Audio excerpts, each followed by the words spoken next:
Il y a 3 jours, le Congrès voulait savoir qui avait placé des paris suspects sur Polymarket avant les grandes nouvelles. Aujourd'hui, les procureurs fédéraux ont un nom et ils travaillent chez Google. Le ministère de la Justice a inculpé un ingénieur de Google pour avoir gagné 2 750 000 $ sur Polymarket avec des informations non publiques. C'est la deuxième poursuite fédérale liée à un délit d'initié sur les marchés de prédiction en quelques mois.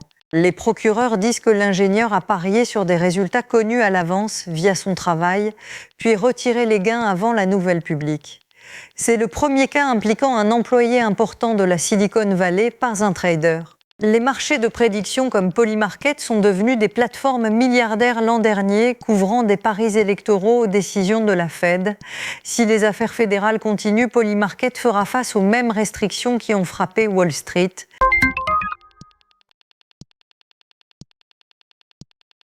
En quelques secondes aujourd'hui, les traders ont vu le prix de SpaceX s'effondrer de 45%, bien que SpaceX reste privé et n'ait pas bougé.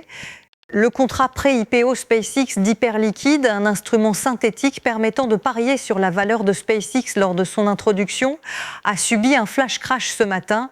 1 500 000 $ de positions longues ont été liquidées. Le contrat n'est pas de vraies actions SpaceX, c'est un dérivé qui suit les valorisations des marchés privés comme Forge et Equityzen. Ces marchés pré-IPO synthétiques ont explosé sur Hyperliquid car ils permettent aux particuliers de spéculer sur OpenAI, Stripe et Anthropic. Mais une liquidité faible signifie qu'un seul gros ordre de vente peut cascader, exactement ce qui s'est passé. Si les dérivés pré-IPO continuent d'exploser, les régulateurs demanderont comment une société non cotée peut avoir un graphique de prix public.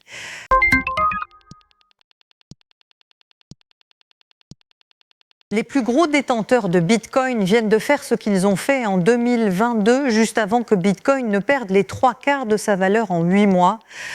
Les analystes on-chain disent que les baleines réduisent leur position et envoient Bitcoin vers les exchanges au rythme du pré-crash de cette année-là. À l'époque, Bitcoin est passé de 69 000 $ à 16 000 $, un crash de 75% qui a effacé tout le cycle haussier. Le signal apparaît dans plusieurs entreprises suivant les flux vers les exchanges.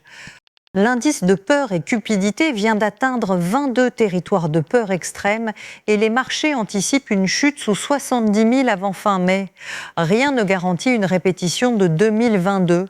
Mais quand les détenteurs avec les meilleures données bougent, comme avant le pire crash crypto, les petits investisseurs sont les derniers à savoir. Abonnez-vous maintenant.